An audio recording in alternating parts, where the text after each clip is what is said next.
మీరు ఉద్యోగాల కోసం మాట్లాడారు కాబట్టి, ఇక్కడ ఉత్తరాంధ్రలో ప్రత్యేకంగా విజయనగరం, శ్రీకాకుళం ఈ ప్రాంతాలను తీసుకుంటే ఎక్కువ టీచర్ ప్రొఫెషన్ ఉంటది. లేదంటే మిలిటరీకో, ఆర్మీకో వెళ్ళే పరిస్థితి ఉంటది. మీకు టీచర్ ప్రొఫెషన్ కోసం బాగా తెలుసు. ఆ! పిల్లలందరూ ఎదురు చూస్తున్న పరిస్థితి ఉంది. అంటే అందరూ టీచర్స్ కోసం ప్రిపేర్ అయినోళ్ళు ఒక డీఎస్సీ పట్టది. అటువంటిది ఏమైనా మీకు ఇండికేషన్ ఇస్తున్నారా టీచర్స్ నుంచి? ఆఫ్‌కోర్స్ ఇస్తున్నారు. ఆహ్, చాలామంది లైబ్రరీ పోస్ట్స్ లేకపోతే టీచర్ పోస్ట్స్, పోలీస్ ఉద్యోగం కూడా చాలామంది ఈ ఎగ్జామ్స్ కోసం ప్రిపేర్ అవుతున్నారు. విజయనగరం సెంటర్‌లో చూస్తే మన కోట చుట్టూ బోలెడు కోచింగ్ సెంటర్స్ ఉంటాయి. అదంతా వాళ్ళ పేరెంట్స్ డబ్బులు ఖర్చు పెట్టి ఈ కోచింగ్‌లన్నీ ఇక్కడ ఉండి ఊర్లలో నుంచి కూడా వచ్చి ఇక్కడ ఉండి ఈ డబ్బంతా ఖర్చు పెట్టి వాళ్ళకిప్పుడు ఒక సరి అయిన నోటిఫికేషన్ లేదు.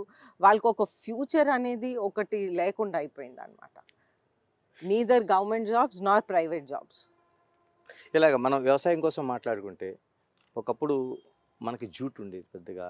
ఆ తర్వాత షుగర్ కేన్ ఉండేది. ఇలాంటియన్నీ అంతరించిపోయే పంటల్లాగా మీకు అయిపోతుంది ఆ క్రాప్ అంతాను. దానికి ఏమైనా మార్గం ఏమైనా మీకు ఆలోచిస్తున్నారా మీరు? అంటే విజయనగరం నా నియోజకవర్గం ఎక్కువ అర్బన్ ఏరియా అండి. ఓకే.